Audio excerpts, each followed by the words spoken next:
नमस्कार। माली समाचार हिंदी में आपका स्वागत है। मैं दिनेश माली। पीएम मोदी के खिलाफ की गई विवादित टिप्पणी पर भड़की बीजेपी। रैली निकाल सीएम ममता के फोटो को खिलाया शहद। आइए जानते हैं विस्तार से। लोकसभा चुनाव से पहले नेताओं में जुबानी जंग तेज हो गई है। भाजपा के खिलाफ हमेशा से मुखर रहने वाली पश्चिम बंगाल की मुख्यमंत्री ममता बनर्जी अपनी कथित टिप्पणियों को लेकर सियासी बवाल में फंसती नजर आ रही है।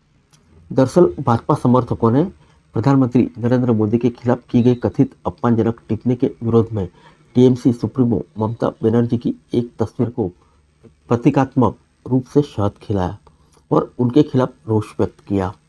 गौरतलब है कि केंद्र के खिलाफ धरने पर बैठी ममता ने हाल ही में जमकर अपना गुस्सा निकाला था। इसी को लेकर कोलकाता में भाजपा की युवा शाखा ने एक रैली निकाली। इस दौरान पार्टी के कार्यकर्ताओं ने बंगाली भाषा की समृद्धि की याद दिलाने के लिए 19वीं सदी के एक सांस्कृतिक आइकन ईश्वर चंद्र विद्यासागर द्वारा लिखित एक लोकप्रिय गीत वर्ण परिचय की प्रतियां भी ले रखी थी। युवा नेता इंद्रनील खान ने पत्रकारों से कहा कि मुख्यमंत्री ममता बनर्जी ने जिस तरह से प्रधानमंत्री जैसे सम्मानित नेता के बारे में बात की है, हम उनकी निंदा करते हैं। यह बंगाल की संस्कृति और हमारी विरासत के खिलाफ है। उन्होंने कहा कि यह विद्यासागर जैसे दिग्गजों के आदर्शों के भी खिलाफ है, जिन्होंने बंगालियों को समृद्ध भाषा से परिचित कराने के लिए वर्ण परिचय की शुरुआत की थी। इसलिए हम मुख्यमंत्री के फोटो को शहद खिला रहे हैं। रैली पर तृणमूल कांग्रेस ने भाजपा को खुद के भीतर झांकने की सलाह दी है। आरोप लगाया कि राज्य के नेता प्रतिपक्ष शुभेंदु अधिकारी और अन्य भी बनर्जी का जिक्र करते समय अपमानजनक भाषा का उपयोग करते हैं।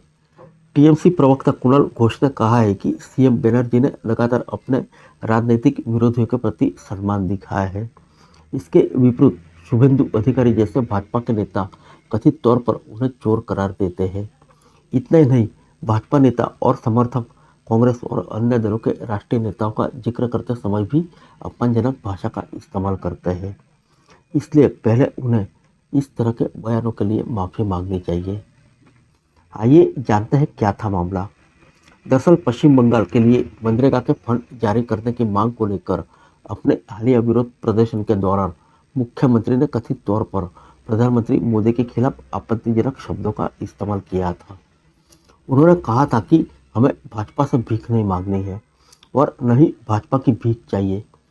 21 फरवरी तक हम उन 21 लाख श्रमिकों के खाते में पैसे को अंतरित कर देंगे, जिन्हें पिछले 3 साल से काम करने के बाद भी मनरेगा का पैसा नहीं मिला है। सीएम ममता बनर्जी ने आगे कहा था कि केंद्र सरकार सोच रही है कि वे बंगाल को भूखा मार देंगे। हम उन्हें इसमें सफल नहीं होने देंगे। मुझ पर भरोसा रखें, मैं धीरे धीरे उन फंडों को निकालने की कोशिश करूंगी जो अभी अभी अटके हुए हैं। ममता ने कहा था कि यह लड़ाई उन दोनों के लिए है जो वंचित है। हम अपनी लड़ाई जारी रखेंगे और बंगाल में एक भी गरीब व्यक्ति को वंचित नहीं होने देंगे। जब तक मैं जीवित हूँ, मैं आप लोगों के लिए लड़ती रहूंगी। बनर्जी ने बताया था कि उनकी पार्टी लोकसभा चुनाव के लिए पूरी ताकत झोंक देंगी और दावा किया है कि यदि सभी विपक्षी दल एक साथ आ गए तो केंद्र में भाजपा की सरकार निश्चित रूप से गिर जाएगी। उन्होंने कहा था, मैं पूरी ताकत लगाऊंगी और जीतूंगी। अगर सभी राज्य, सभी फ्रंटल संगठन और सभी क्षेत्रीय दल और राष्ट्रीय दल आगे आते हैं तो मुझे लगता है कि भाजपा का पतन निश्चित है। अगर भाजपा सोचती है कि वे यहाँ लंबे समय तक रहने वाले हैं तो वे गलत है। उन्होंने लंबे समय तक लोगों पर अत्याचार किया है। फिर मिलेंगे अगले बुलेटिन में अन्य किसी खबर के साथ। तब तक के लिए इजाज़त दीजिए। नमस्कार।